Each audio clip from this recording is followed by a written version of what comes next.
오늘 우리에게 주시는 하나님의 말씀은 에레미야서 11장 14절에서 17절까지의 말씀입니다. 에레미야서 11장 14절에서 17절까지의 말씀을 함께 합독하시도록 하겠습니다. 시작. 그러므로 너는 이 백성을 위하여 기도하지 말라. 그들을 위하여 부르짖거나 구하지 말라. 그들이 그 고난으로 말미암아 내게 부르짖을 때에 내가 그들에게서 듣지 아니하리라. 나의 사랑하는 자가 많은 악한 음모를 꾸미더니 나의 집에서 무엇을 하려느냐? 거룩한 제물 고기로 내 재난을 피할 수 있겠느냐? 그때 내가 기뻐하겠느냐? 여호와께서 그의 이름을 일컬어 좋은 열매 맺는 아름다운 푸른 감람나무라 하였었으나 큰 솥봉 중에 그 위에 불을 피웠고 그 가지는 꺾였도다. 바알에게 분향함으로 나의 노염을 일으킨 이스라엘 집과 유다 집의 악으로 말미암아 그를 심은 만군의 여호와께서 그에게 재앙을 선언하셨느니라. 아멘. 할렐루야. 오늘도 우리와 함께 하신 주님을 찬양합니다. 그리고 새벽을 깨워 기도의 향연으로 나오신 모든 성도님들께 하나님의 은혜와 평강이 함께 하시길 기원드립니다. 오늘 아침에는 우리가 갖고 있는 신앙과 기도의 관계에 대해서 묵상을 함으로 은혜를 받고자 합니다. 그러니까 신앙의 중심이 어디에 있어야 하느냐라는 것입니다. 오늘 본문에 보면 하나님께서 선지자에게 유다 백성들을 위해서 기도하지 말라라고 말씀합니다. 기도는 기본적으로 이 하나님과 우리와 이 관계를 말하는 것입니다. 그러니까 관계가 있다라는 것이죠. 그런데 기도하지 말라라고 하신다면 그것은 하나님과의 관계가 없는 사람, 관계 밖에 있는 사람으로 여기신다라는 뜻이고, 그래서 하나님의 구원과도 상관이 없는 존재다라는 것을 말합니다. 다르게 말하면 하나님께서 선지자에게 유다에 대해서 기도하지 말라라고 하신 것은 유다를 하나님과 관계가 없는 자로 취급을 하시겠다라는 것입니다. 그러므로 유다 백성들은 이 선지자 에레미야에게서 하나님께서 선지자 에레미야에게 유다를 위하여 기도하지 말라라고 하셨다라는 말을 들었을 때 그들은 이 말씀을 아주 큰 충격으로 받아들여야만 했습니다. 그런데 유다는 선지자가 자신들을 위해서 기도하지 않는다라는 말을 들었을 때 눈 하나 깜짝할 사람들이 아니었습니다. 왜냐하면 선지자가 자기 자신들을 위해 기도한다라는 것이 무슨 의미인지를 알지를 못했고, 또 다른 한편으로는 그들이 의지하는 대상이 따로 있었기 때문입니다. 유다는 우상을 섬기면서 우상에게 기도를 하고 자신들의 장래를 우상에게 부탁을 했습니다. 다른 말로 하면 하나님에 대해서 아쉬울 것이 없었다라는 것입니다. 그래서 선지자가 자신들을 위해서 기도하지 않는다라는 것에 관심을 두지를 않았습니다. 만일 매일같이 선지자가 기도를 해야만, 그러니까 선지자가 하늘을 향해, 하나님 보좌를 향해 기도를 해야만 양식이 주어지고 또 먹을 것을 갖고 살 수 있게 된다면, 유다는 하나님께 선지자가 기도하지 말라라는 말을 들었다라고 한다면 유다 백성들은 큰일이 아닐 수가 없는 것이겠죠. 아마 그 말씀을 아주 심각하게 중요하게 받아들였을 것입니다. 하지만 그들에게는 하나님의 말씀을 전하는 선지자는 오히려 거추장스러운 존재였을 뿐이고, 그렇기 때문에 선지자의 기도에 마음을 둘 여유조차, 마음에 둘 필요조차 없었던 것입니다. 그런데 이 유다의 모습이 우리의 모습과 별반 다를 것이 없다라는 것입니다. 로마서 8장 26절에 보면 이와 같이 성령도 우리의 연약함을 도우시나니 우리는 마땅히 기도할 바를 알지 못하나 오직 성령이 말할 수 없는 탄식으로 우리를 위하여 친히 간구하시느니라 하고 말씀을 합니다. 그러니까 성령님이 우리를 위하여 탄식하시며 친히 우리를 위하여 간구하신다라고 말씀합니다. 그런데 여러분, 만일 성령님께서 우리를 위하여 간구하지 않으신다라고 한다면 우리는 어떤 반응을 보일 것 같습니까? 성령님이 우리를 위해서 기도해 주시지 않는다. 만약 평소에 나를 위해 간구하심으로써 성령님이 나를 위해 탄식하고 나를 위해 간구하시기 때문에 내가 믿음의 길을 갈 수 있고 하나님과의 관계에서 믿음의 길을 갈 수 있다라고 믿는 이 신자, 즉 성도라면 성령님께서 우리를 위해 간구하지 않으시겠다라고 한다면 그거는 아주 큰 충격인 것은, 큰 충격뿐만 아니라 우리는 아마 두려움 가운데 떨 것입니다.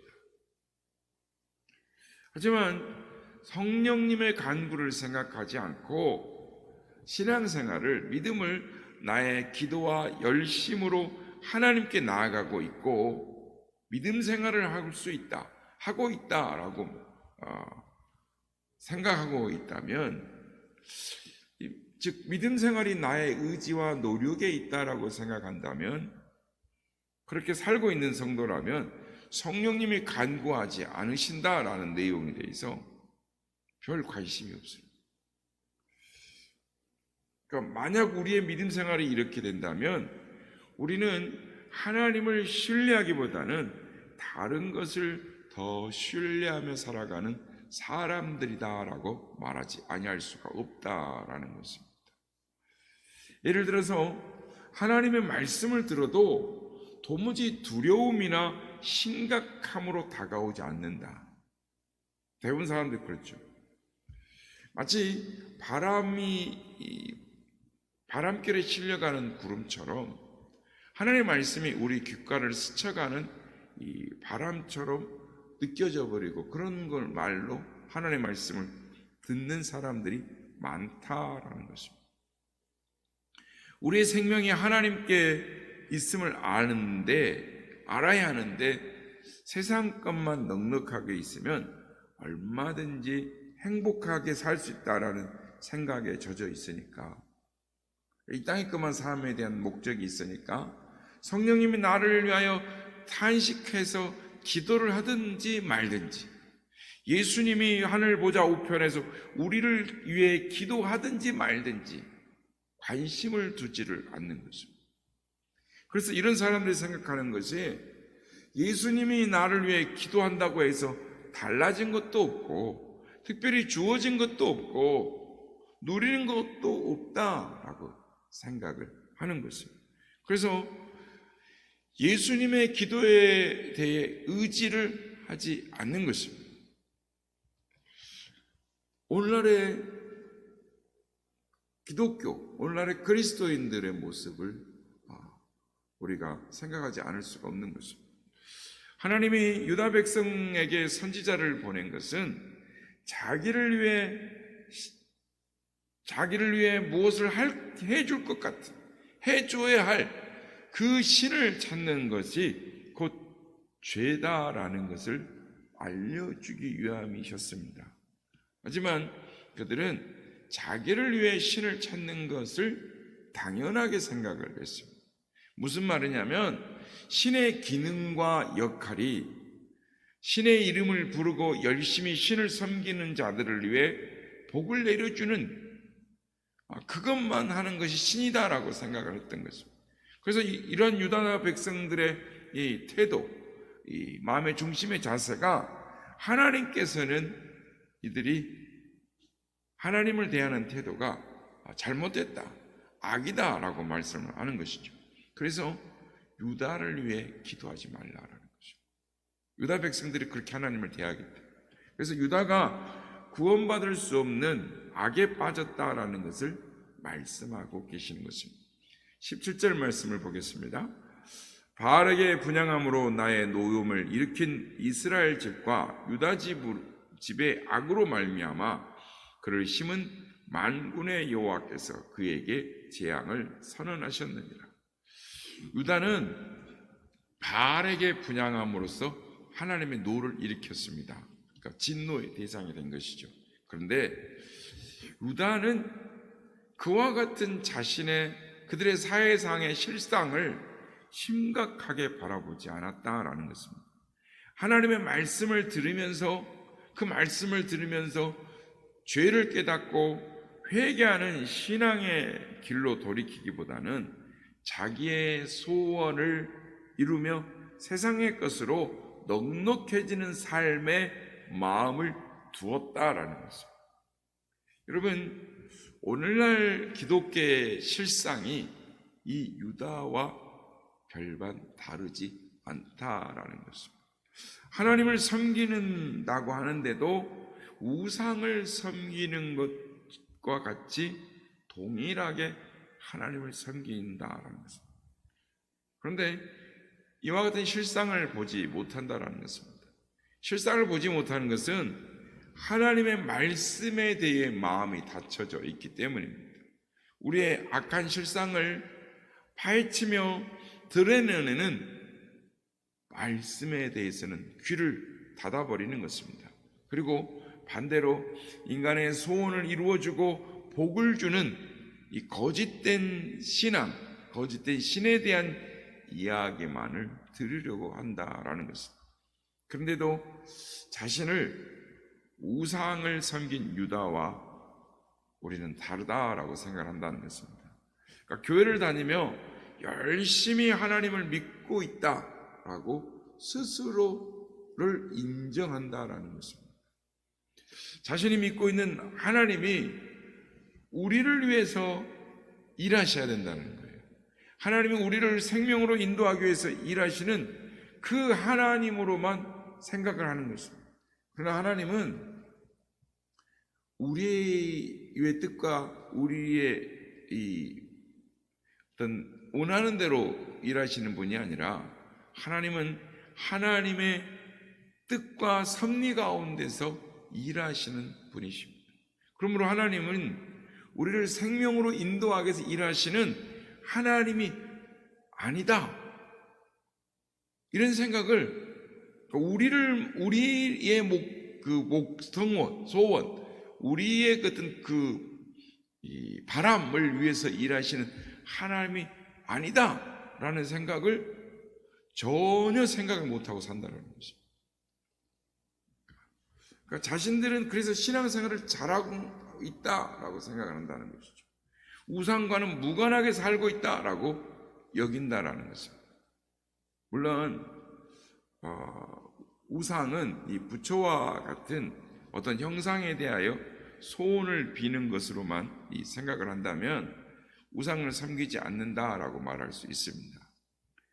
그러나 우상을 자기를 위해 신을 부르고 자기를 위해 신을 섬기는 것으로 생각한다면 하나님을 부르는 대다수의 사람들은 우상으로부터 자유롭다라고 말할 수 없다라는 것입니다. 성도 여러분, 하나님은 하나님의 뜻, 자기의 뜻을 가지고 일하시는 분이십니다. 세상을 창조하시기 전부터 자기의 뜻과 계획을 갖고 계셨습니다. 그래서 하나님의 뜻과 계획에 의해서 세상을 창조하셨습니다.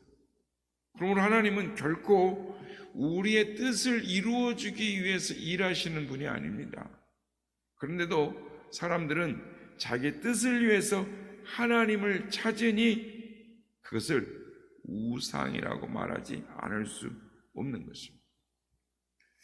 성도가, 신자가 하나님을 찾고 그 이름을 부른다면 그것은 자신의 뜻을 이루기 위해서가 아니라 하나님의 뜻을 듣고 그 뜻이 이루어지기 위해서 순종하기 위해서 하나님을 부르는 것입니다.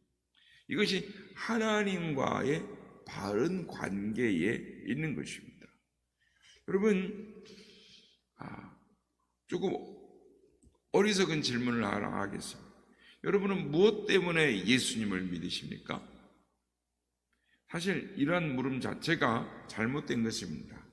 왜냐하면 우리는 우리가 자발적으로 예수를 믿은 것이 아니라 믿음의 길에 붙들려 선택을 받았기 때문입니다. 믿음에 붙들려서 나온 것이죠. 내가 믿는 것이 아니라 믿게 하신 분이 계시기 때문에, 그래서 물으려면 여러분을 예수 믿게 하신 그분의 뜻이 무엇입니까? 라고 물어야 하는 것입니다. 나를 지으시고 부르신 하나님의 뜻에 마음을 두고 믿음의 이유를 생각해야 한다라는 것입니다. 성도 여러분, 우리를 믿음의 길로 가게 하시는 분은 성령님이십니다. 그러므로 성령님의 단식의 기도는 우리에게 구원의 길로 가게 하는 힘인 것입니다.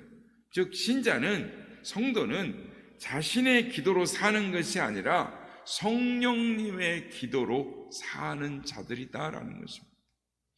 하나님께서 선지자에게 자기를 위해, 자신을 위해 신을 찾는 유다 백성들을 위해 기도하지 말라라고 하셨다면, 그 같은 신앙으로 신앙생활하는 그 신앙을 인정하지 않으시겠다라는 것입니다. 그 하나님의 뜻을 확고하게 드러내는 것이죠. 여러분, 이러한 말씀 앞에서도 자기를 위해, 자신을 위해 신을 찾는다면 그것은 애당초 하나님을 이렇게 믿고자 섬기고자 하는 마음이 없었다. 자신을 위해 하나님을 섬겼던 것이지 하나님을 믿고자 하는 마음이 없었다라는 하나의 어떤 증거다라고 할 수 있습니다. 다만 자기를 위해서 자기를 도와줄 신을, 즉 하나를 선택하고 그 신을 섬기면서 그 신을 섬기는 척하면서 원하는 것만 얻어내면 된다라는 발상을 가졌다. 이게 사실 인간의 내면에 숨겨져 있는 악함인 것입니다. 물론 신앙이 유아기일 때는 하나님은 그 신앙을 인정을 하십니다. 그러나 신앙이 점점 성숙되어져 갈 때 하나님은 신앙이 무엇인지, 기도와 관계가 무엇인지를 분명하게 말씀을 하시는 것입니다. 그러므로 성도 여러분, 신앙은 나의 뜻을 내려놓고 하나님의 뜻이 나의 소원이 되는 것입니다. 우리의 본성으로는 이 같은 믿음의 길을 갈 수 없기 때문에 성령님이 우리를 위해 기도하지 않으면 안 되는 것입니다. 그러므로 성령님이 우리를 위해 기도하고 계시다라는 것, 그것에 우리는 감사하고 또 감사해야 하는 것입니다. 바라기는 신앙생활이, 기도생활이 무엇인지, 어디에 무엇을 이 뜻과 초점이 맞춰져야 하는지를 점검하는 우리 모두가 되시길 바랍니다. 그래서 하나님이 원하시는 믿음의 삶, 하나님이 기뻐하시는 믿음의 삶으로 나아가는 우리 모두가 다 되시기를 예수님의 이름으로 축복합니다.